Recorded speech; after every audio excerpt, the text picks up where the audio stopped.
Welcome everybody. Thank you all for showing up today for our first community meeting on this Harbor Railroad Master Planning process that we're doing. Just a couple of things.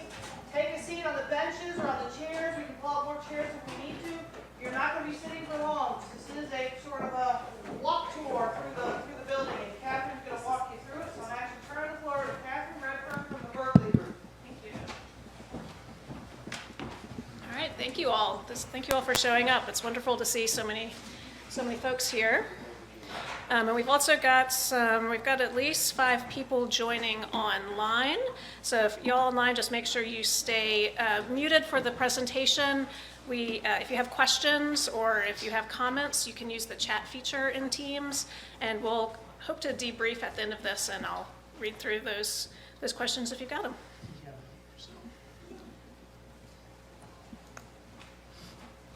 All right, so folks online, I was muted when I was giving you instructions. I was just saying that if you have questions or comments, you can use the chat feature in Teams, and we will debrief and make sure that your comments are heard and addressed. But otherwise, try to stay muted so we don't get any feedback on the presentation. All right, well, let's jump into it. Again, thank you all for showing up. My name is Catherine Redfern. I'm a principal planner with the Berkeley Group and project manager working with the town of Cape Charles to help you all develop a master plan for your rail yard and harbor area.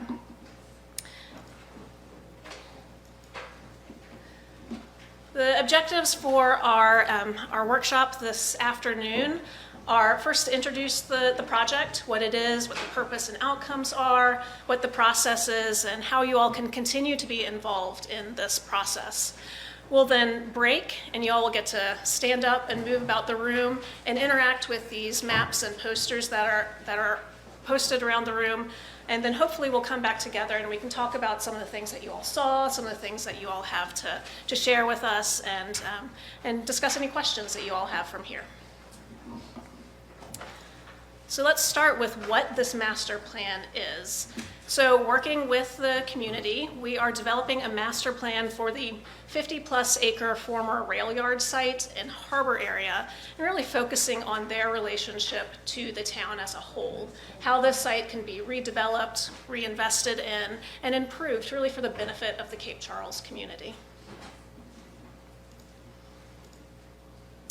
The master plan itself will be a document that is adopted by your town council. And the document, kind of like a comprehensive plan, is a plan that will be used to guide future decision-making, coordination with partners, investment decisions, really while allowing for some flexibility in decision-making for the town. The planning process, as you see on the slide, brings together kind of 3 key pieces of data. So technical analysis of site conditions, an economic and market analysis, and most importantly, community input. So what are the priorities and values for the Cape Charles community members for this site? The process will include mapping, it'll include technical analysis, stakeholder and public engagement, and then concept drafting and testing, really to understand what's possible and appropriate for this site.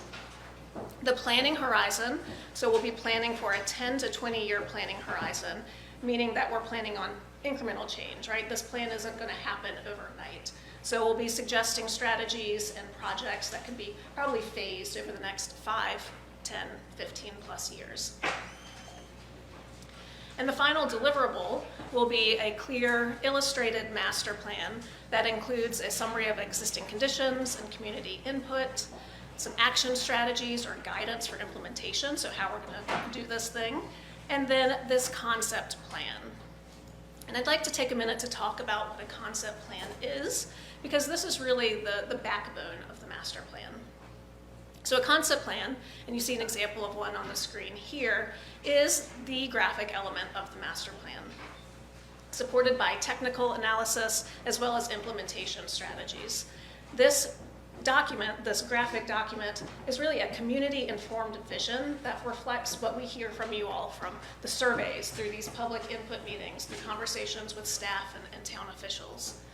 It is a big picture framework that shows graphically how different uses, different public spaces, access points and activity areas could really relate to one another on this site.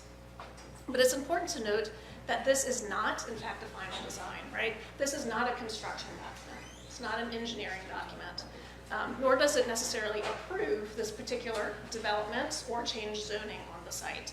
It is, again, a decision-making framework for town staff and town council. So the strategies that accompany this graphic element will do that. They will make recommendations on how to achieve this vision. The town might update their land use tools and regulations, how they might partner with other entities, or how they might prioritize investment, really to make sure that this community identified vision can become a reality. So let's talk project schedule and community engagement, how y'all can continue to be engaged. So the plan process breaks down roughly into 3 phases. Phase 1, which is where we are now, focuses on really understanding existing conditions and setting the vision for the site. Phase 2 is where we'll draft concepts and test them through public engagement and market scenarios. Phase 3 is where we'll present a refined master plan and really aim to get feedback from you all. Did we hear you correctly? Is this the right plan for the town? What needs to be changed? What needs to be edited? And each phase is really designed to build on the other. So there's engagement throughout each phase so that at key decision points, you all are saying, this looks good, or no, we need to change this so that we can progress the work in a way that makes sense for the town of Cape Charles. We formally kicked off the planning process in December of this last year with city council work sessions, interviews, and a site visit. We're in the process of doing the technical assessment and mapping and the economic profile. And of course, we're here doing community engagement now. There will be 2 more community engagement events throughout phase 2 and phase 3 of the planning process. And they are designed to do multiple things. There will be in-person events like this. There will also be opportunities for folks to call in online if they can't make it here in person. There'll also be online surveys. So I'll put up a QR code in a minute. Make sure that you all have those surveys. There's some handouts in the back. You can take those. Make sure that your friends, neighbors, coworkers have access to those. So really giving as many people as possible, as many ways as possible to participate in a way that makes sense for them, that they're comfortable with.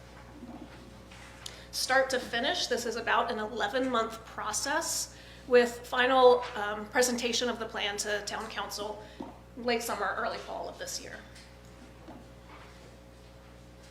The URL at the bottom, that is the town site, dedicated site for the master planning process. So right now, these community events and steering committee meetings in phase 2 and phase 3 are not scheduled, but this is the website where you can go to learn about those events when they are and when they'll be scheduled. All right, so the steering committee. We have established a steering committee to help shepherd this process. It is a working group that brings together town staff, town board members, property owners, businesses, and community representatives. This is our working group who will be meeting regularly to review and proof concepts and documents, as well as acting as a sounding board before bringing ideas back to the public. We had our first steering committee meeting just this morning, and there will be 3 more of those throughout the planning process. The idea of the steering committee is really, again, to serve as this sounding board, making sure that the plan is rooted in local knowledge, local priorities, and local values.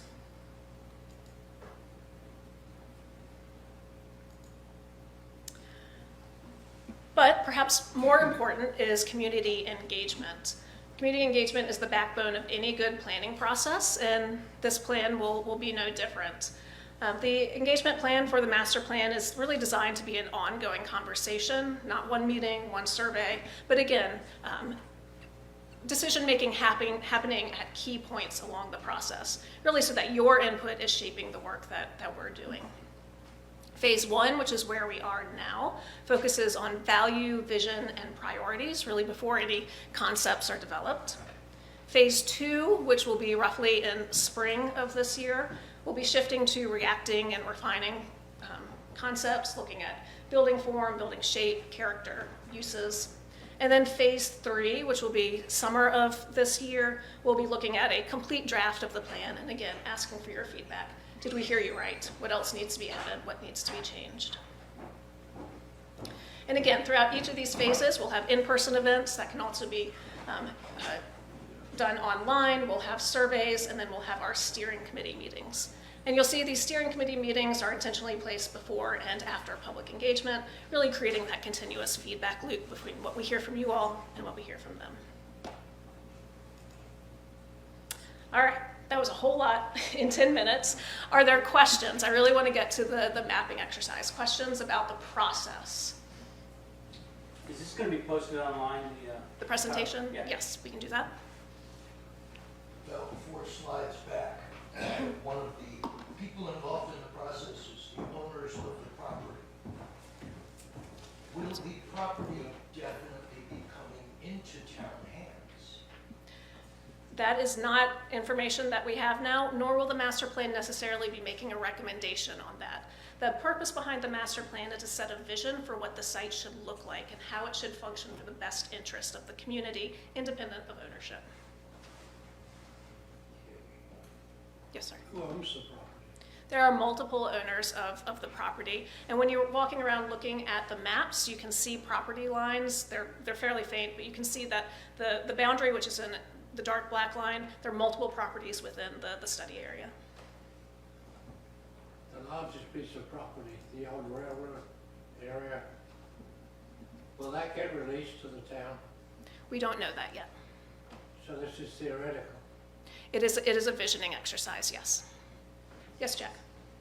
Someone on Teams asked if you could repeat the questions.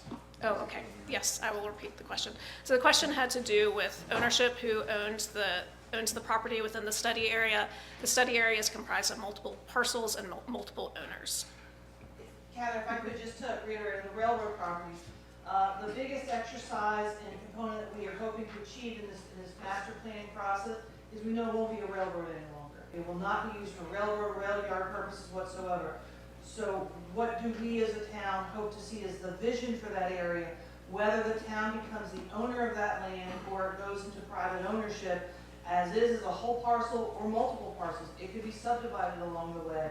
I think that's what we are hoping to achieve out of this is regardless of who owns any individual parcel over here, we're trying to achieve an entire vision of what we'd like to see the former railroad, rail yard property, and what is around the harbor, and how that looks and meshes with the historic district, with Bay Creek on one side, Correct. with the commercial corridors, and the entries into town.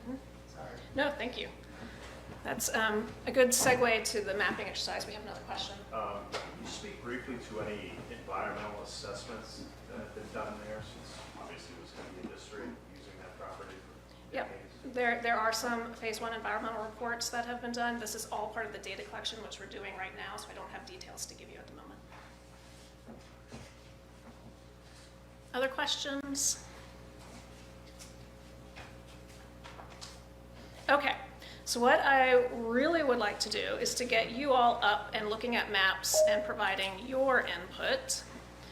And the way this is going to work for folks online, I will, I've got maps up for you all. You've got the questions that the folks here in the room will also be answering. You can put your responses in the Teams chat, and then we'll come back together as a group and we can discuss some of these responses. Now, for those of you in the room, you can get up and we have 3 stations. This first station up here in the corner has to do with circulation and access to the site. So you'll be looking at the map, and then you'll be looking at the poster next to it and using the Sharpies or the sticky notes and providing your responses to those questions. The station in the back has to do with recreation, public spaces. Same setup. There is a map that provides information, and then an accompanying poster, which has some questions that you all can answer. In the corner over here is a map and a set of questions that has to do with development priority. I would ask that you all be creative. You write on the poster, write on sticky notes, just don't write on the maps because we need to reuse them this evening. Can you explain some of the graphics, the color, what those entail? And Yes, what staff will be circulating around as you all are circulating around, and if you have specific questions about the graphics on the map, how to read the map, we will be there to answer those. All right, so that is your cue to choose a map station and get started.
It's no longer working. I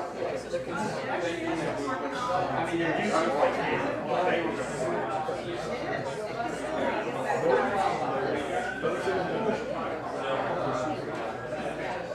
Yes, there's still more information in the Army Corps of Engineers.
So again, the goal is hopefully with these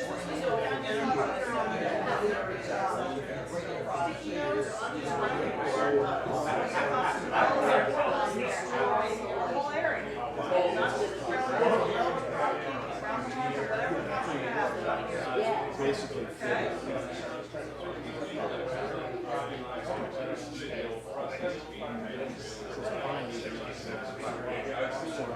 You can see that shown out here in this orange, and also the other map where you see it, we'll talk about a little bit further, but yes, there is a easement.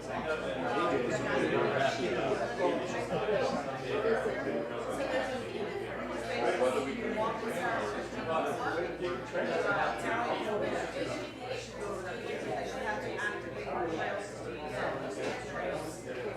That's where we go.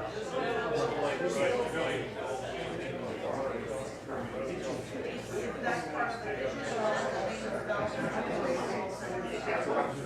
vision. You want to hear about it. That's part of what we're asking everybody, right, show us those, like, the vision for this property.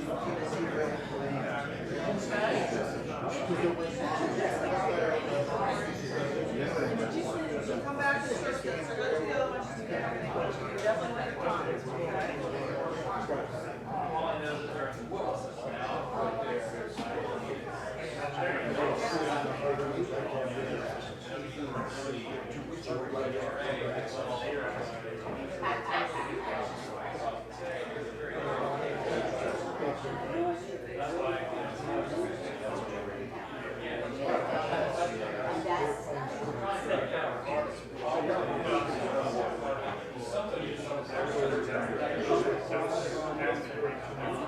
take your time, okay?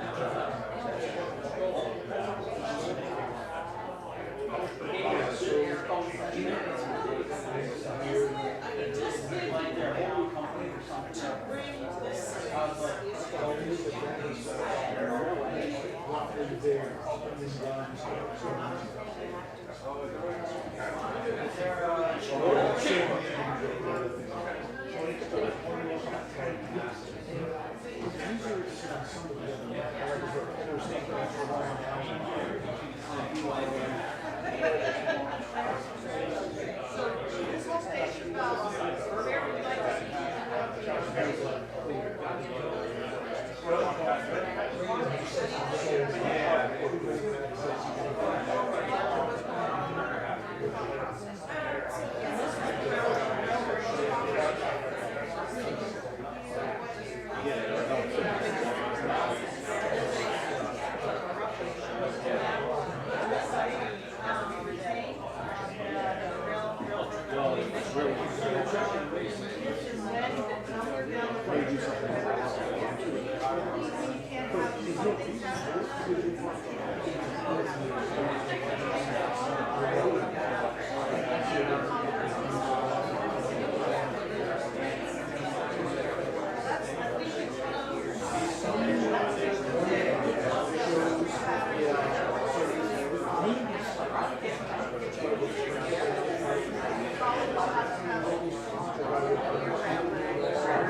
Okay, so the Golden Station is, if you have any questions about any area, what are your thoughts?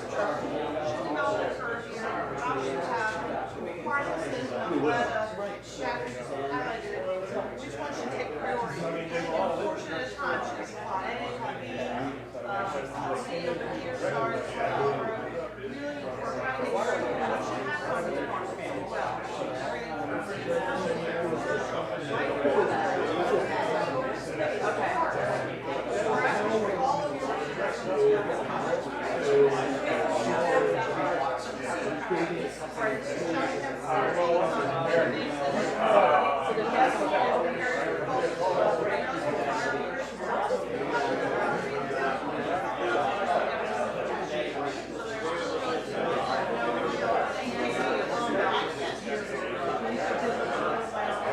I'll try.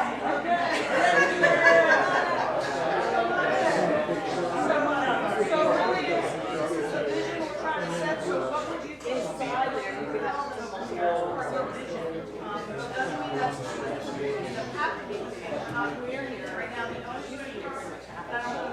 any of these properties to be private entities.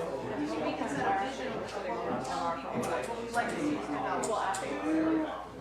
More or less can see what, we did it primarily because of, again, this is the whole block is the railroad convection here, all of this is railroad, but we have this strip running from about 66 feet, we're also in an easement that has to remain for the train station back. Are they put something back? And we know that the easement has limited development for all this, limited, acreage, have parking areas, like I said, we're going to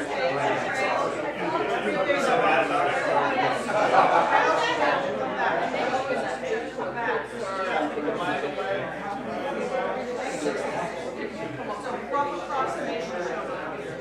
Okay? We all know the railroad's never coming back, but that was just a provision when they took all the train, that was a provision of the federal law. And you know what's really interesting? Well, just because they say that it's not a conservation, now they're supposed to run that area, you often see it. I'd rather have the board.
So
you know, one thing I'm really excited about,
That's awesome. Yeah. Yeah. Wyatt's just starting, scoping out different, thinking about interest that in the future, it's not important for you to start planning.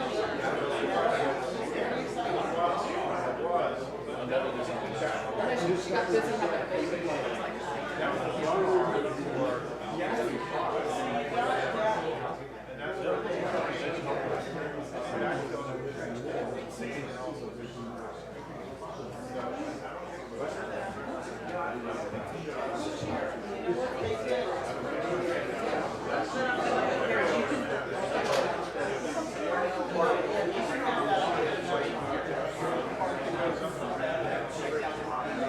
Okay, just making sure.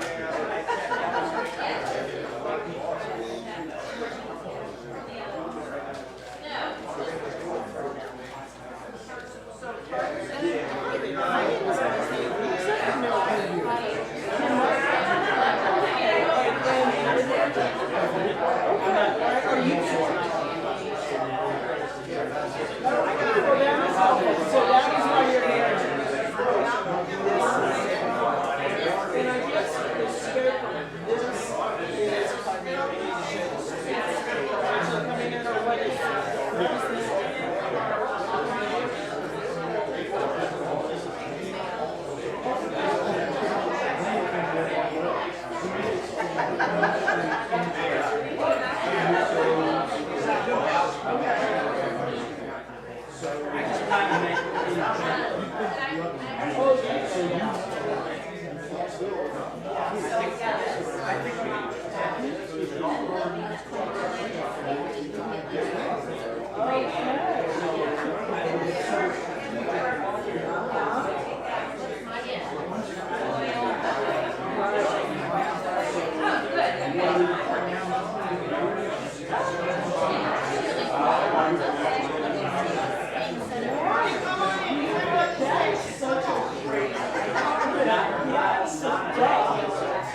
And you didn't time it.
right, folks, if you can wrap up your activities.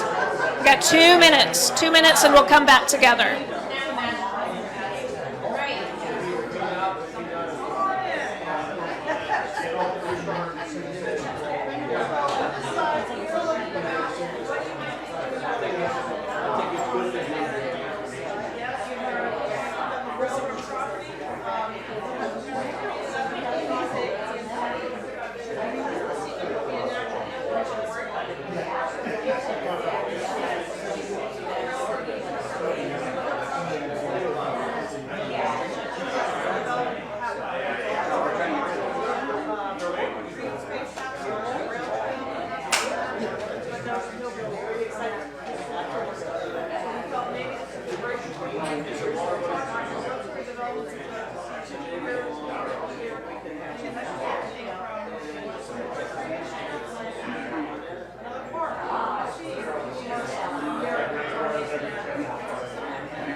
They use this for parking, primarily in sales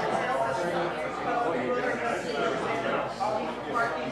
This is done, this is property, right on Main Street. This is for the long process.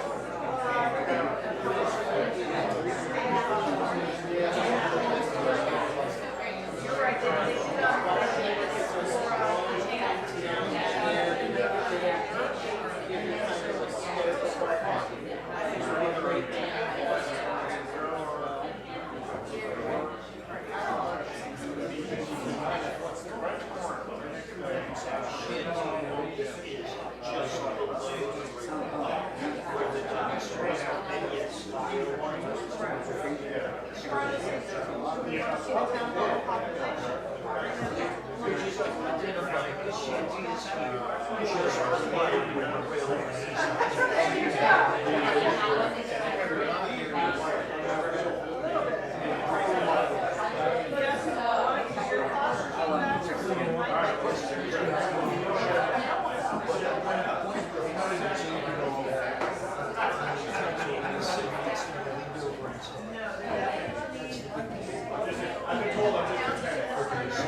All right, if you all would like to take a seat, we can look at what you all had to say as a group.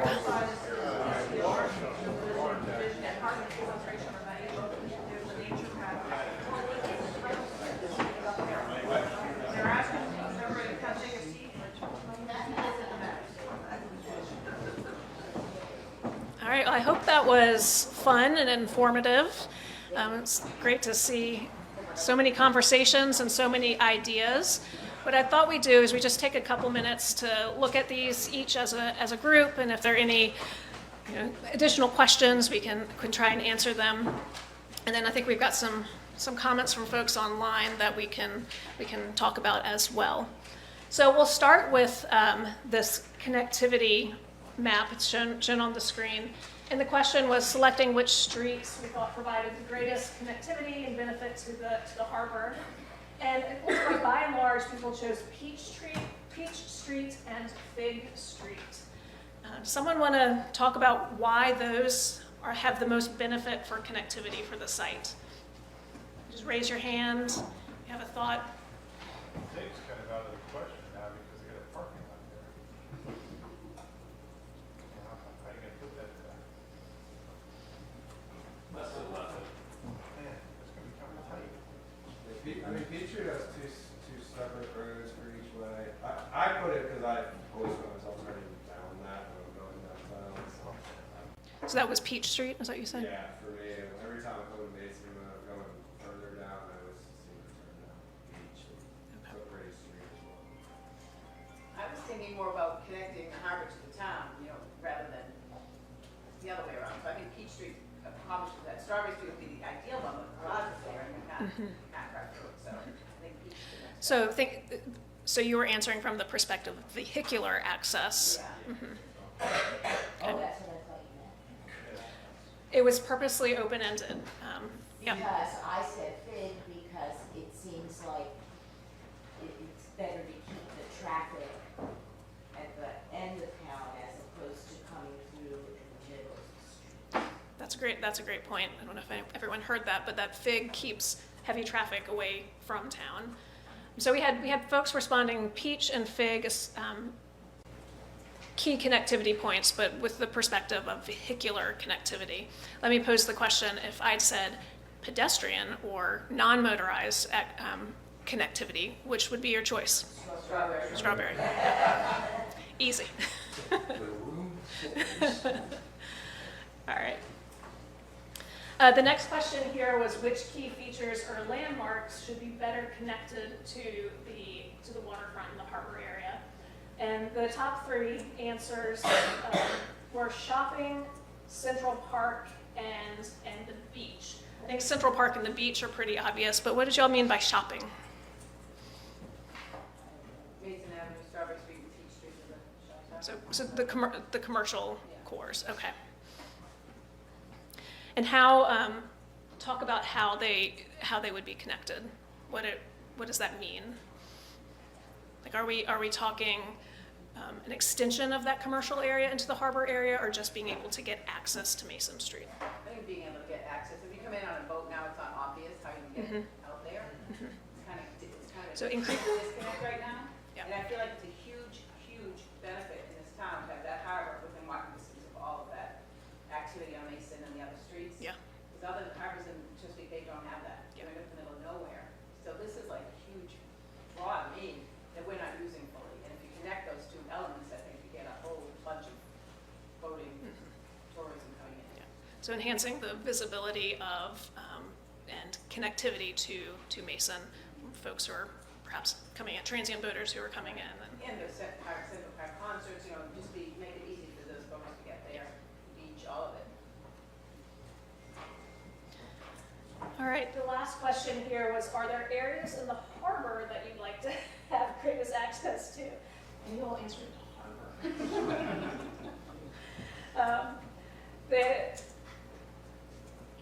There are some nuances here. Inner harbor, folks said restaurants, Kemp property, and the old rail yard area. Talk about restaurants. Is that specifically the existing restaurants or new restaurants? It's probably both. Both. It's like a little bit of a wild ride on a golf cart there in Shanty right now, Which might be part of the appeal. Yeah.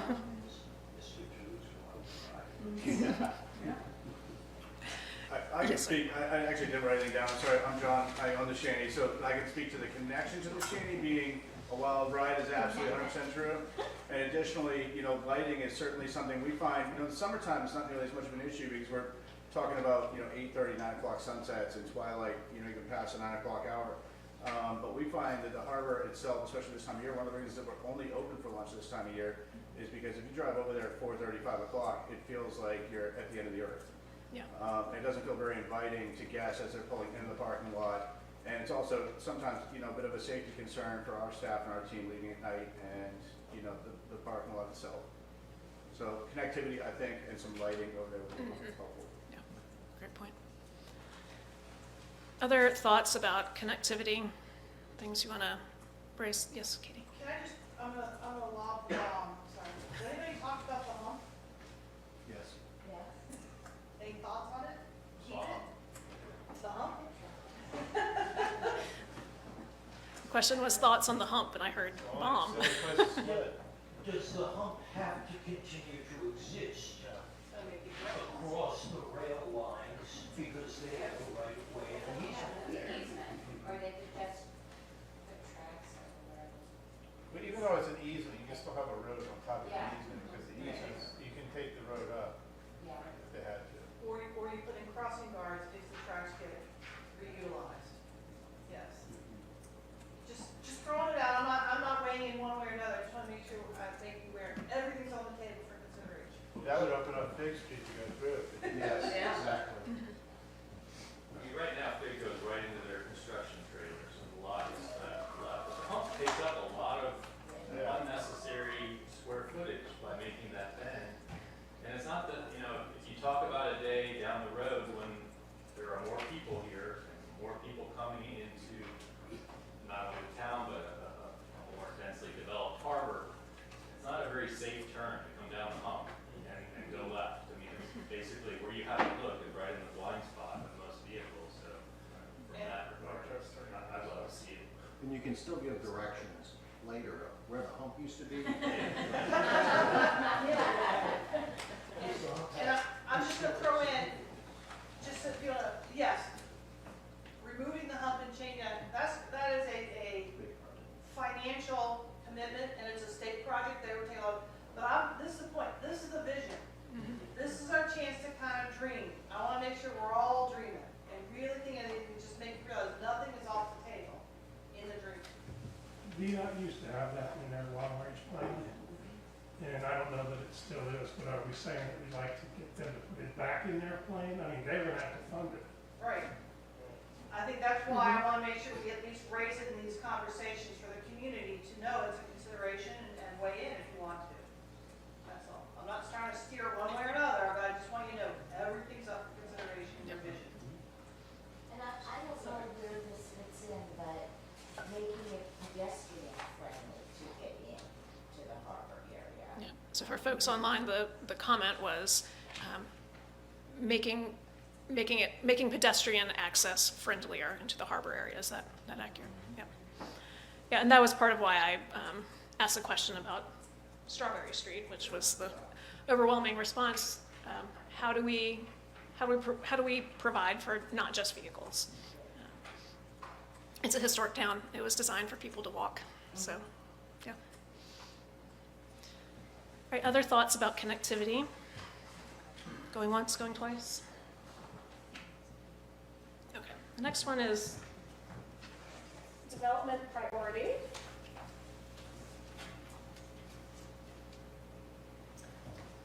And what this map did was show the study area as a whole, but then 3 key development pods. And the question was basically, how do we prioritize development? Where do we prioritize development of these pods? And pod A was a clear choice, followed by pod C, but pod B, not so much. Let's start with pod B, and then I think pod A is pretty self-explanatory. What are the limitations in pod B? Why is that one not ranked quite as highly? Which ones are they again? Oh, yeah, no, it's hard for you to see. So pod A is basically the heart of the rail yard. Pod C is over here by the rail trailhead, and then pod B is down here.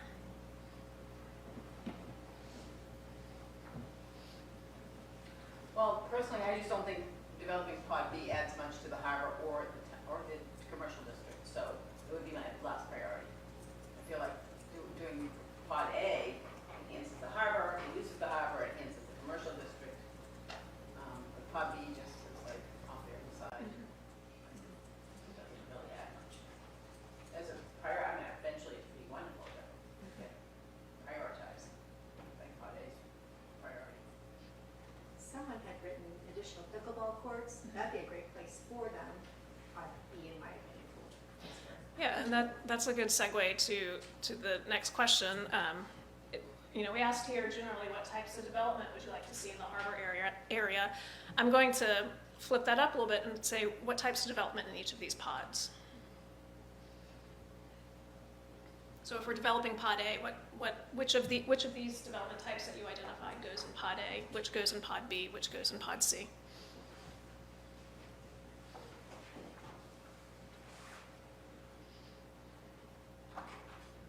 I think Pod B probably makes the most sense for more densely residential, whereas Pod A is going to be, I think, a better, impact for mixed use, commercial, and maybe second floor residential.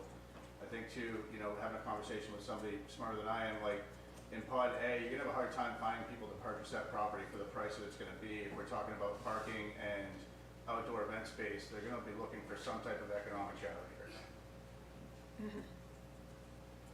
I think B is probably one of the more valuable pieces. I didn't fill out the chart, but I mean, B is the thing that's right next to the existing docks, the town docks, where the majority of the boats are, not the transients, but the permanent. It's by the yacht center. And the development opportunities that circulate around boating are pretty attractive in most instances. I mean, people like to look at boats.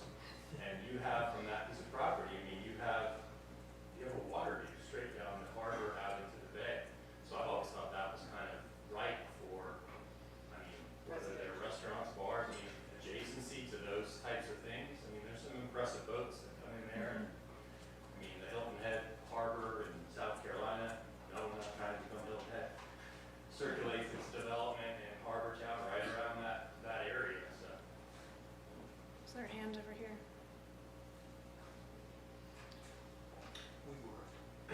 We were visionary. We were visionary about parking out at sea and the town shuttle that would run down to the beach, up to the park, through the commercial area, and the town could generate huge amounts of income by charging people for daily parking. And then they wouldn't be parked in front of Marty's house. Well, it does make, I will say, it does make sense to have parking there, and I know there are accommodations for parking for the rail trail, but as someone who does a lot of rail trail riding with small children, unloading your bikes right there makes a lot of sense. I would be remiss if I didn't mention that we have two pretty substantial events happening in this space. One might not happen for a few more years, but the other, the Chamber Fest, is routine, and it's a great event for the town. And I'm worried that we haven't factored that in to some of this space that we'd be losing if we developed it all. So what? I think that's what I put entertainment venue on there. Okay. So what does that look like? What are the needs for that venue, that space? Big open field. Big stage, seating, Stage, yeah, seating. bathrooms, food trucks, lots of space. Covered pavilion. Bathrooms, don't forget bathrooms. Yeah, bathrooms.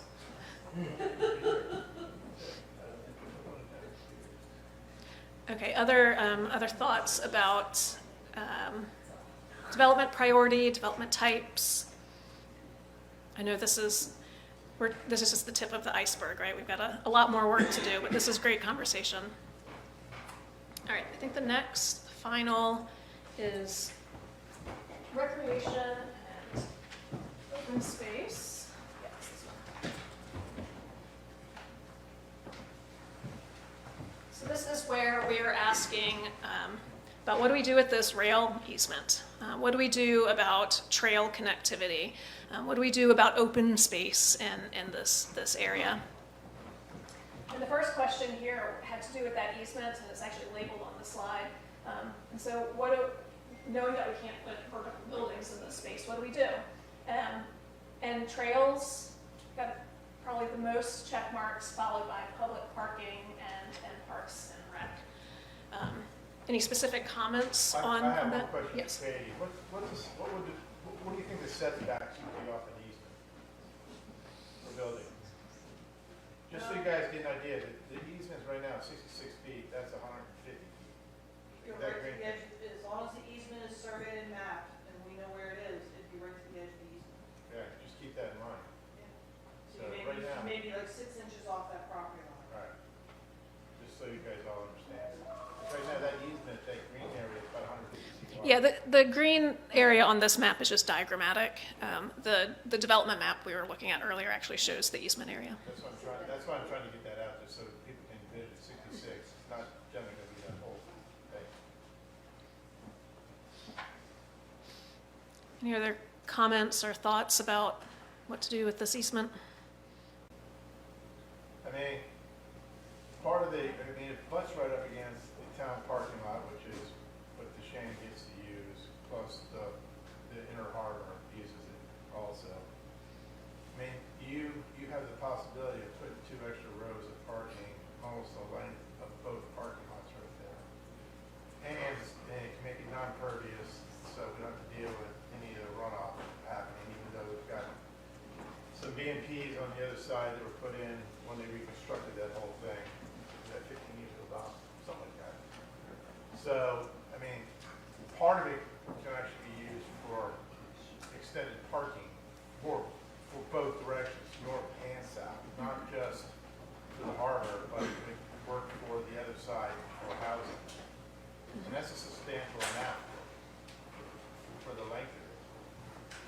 And then the other part could either be, recreational fields or, basketball courts, soccer fields. I mean, depending upon what we do away with over there. It's just using the land wisely, my opinion. I'd love to see specifically like the bike path extend down there. 'Cause, I mean, if that develops and rolls out the way it's intended, then people won't just be coming to Cape Charles to park and ride their bikes places, but they can park at the existing lot, either go towards the harbor or away, but other people from up the road can bike all the way to the harbor. Yep.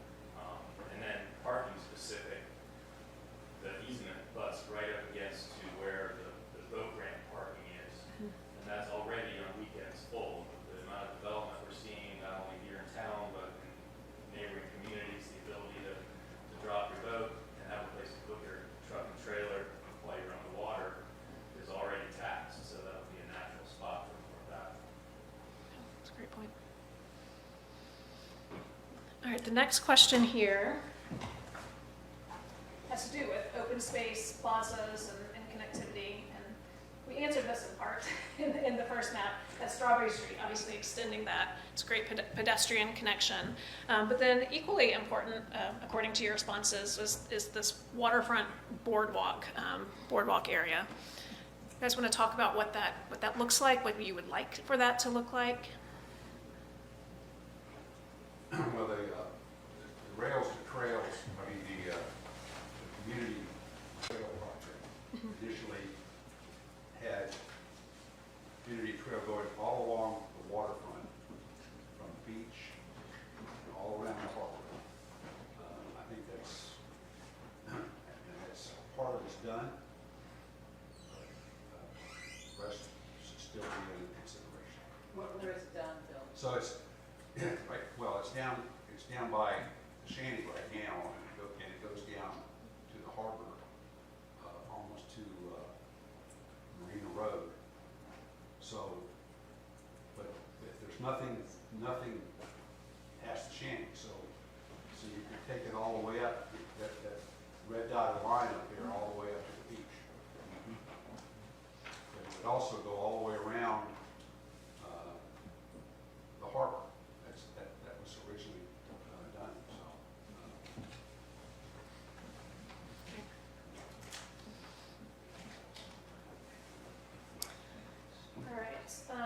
next question was what types of recreational activities, and there are a lot of sports, active sports facilities that you all mentioned, dog park, bike trails, which I think we've talked about, entertainment venue, and kayak storage and boat ramp. And I think, we've talked some, where would it be appropriate for, these active sports facilities to go, perhaps in development pod B. We know that the Rails to Trails is there and could easily connect through the easement. So I think it feels like all of these things kind of have a place or a home, but is there anything you all want to mention in particular, any specific thoughts you had regarding these recreation types?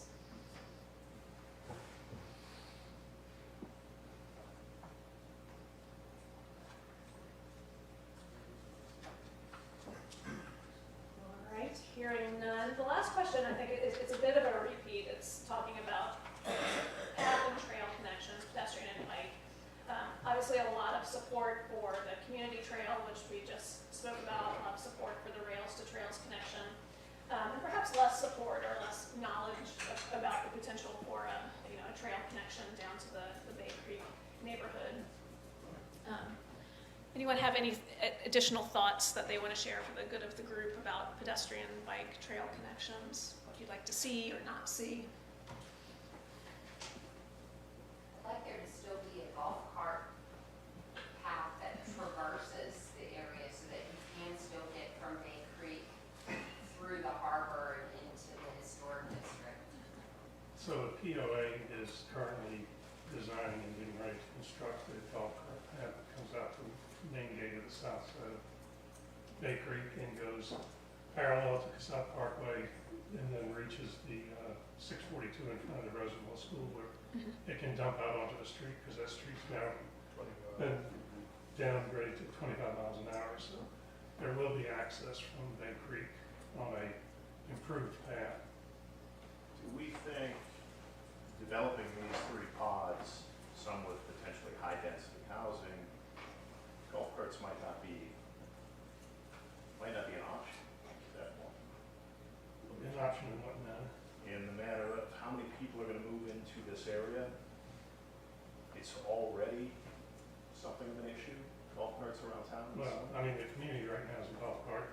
Share the community wherever it's going. But if you want to, if that is to keep changing in the future, it No, I'm changes. just saying something that just thought of, if we increase population that much density. Well, I mean, the population of Bay Creek is growing and will continue to grow to a number much bigger than is going to go in any of those pods there. Yeah, that's one of the things I think of, keeping the density down. I'm with you on that, Mark. Just keeping it down in all those pods, not having townhouses, condos, anything that's got multi-level living. I think it's too much for our area, and it's going to tax the infrastructure that we have to, that's one of the things you got to keep in the back of your head, the infrastructure of the town and how much we can actually physically handle. Plays a big role, so we gotta keep an open mind. There's a comment, a question back here? Yeah, I was just gonna say, that it seems like there needs to be some built-in golf cart parking areas, dedicated to golf carts perhaps, separate from parking for cars, just to kind of keep things a little simpler. That's what we get to control through zoning. Absolutely. All right, well, we are, Can I just touch on one yes, thing? yes, you may, Already said, you may. Probably talking too much, but it's important to remember that this is all so conceptual.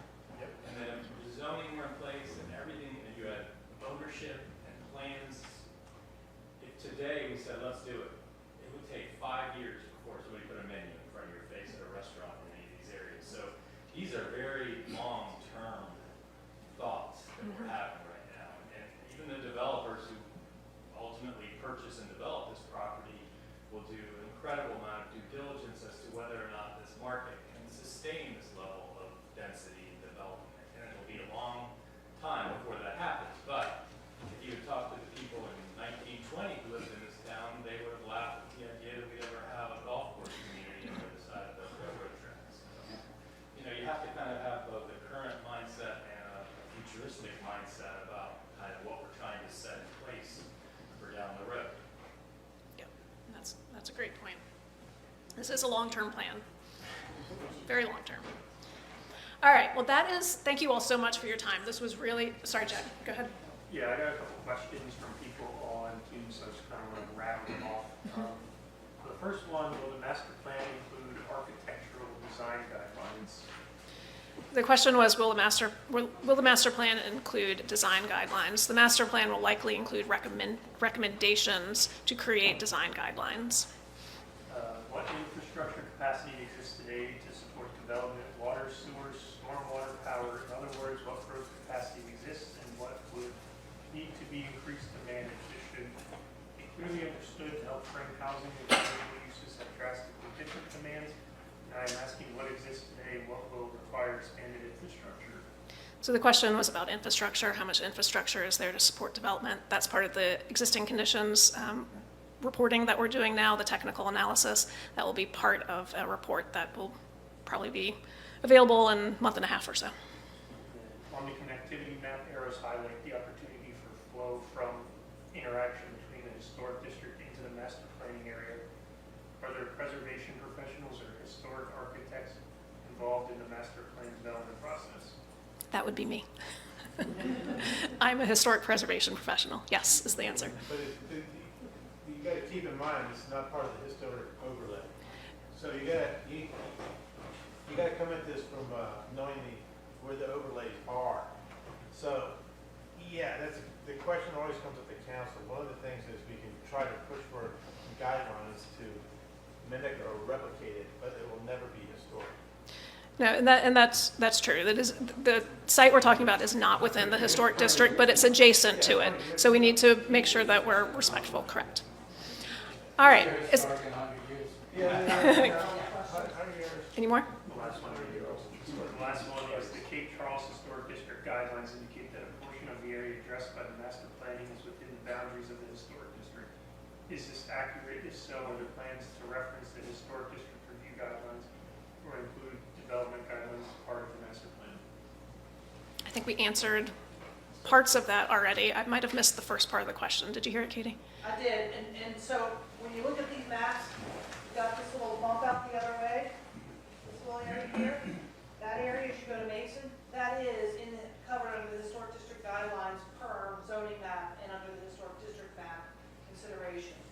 All the rest, as Andy said, not under the guidelines, not historic district. Yep. That makes sense?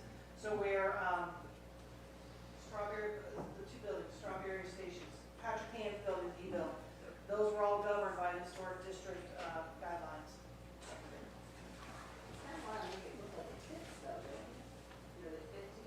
That's correct. That was why they followed the guidelines and they mimic what has occurred as development in the Mason Avenue area.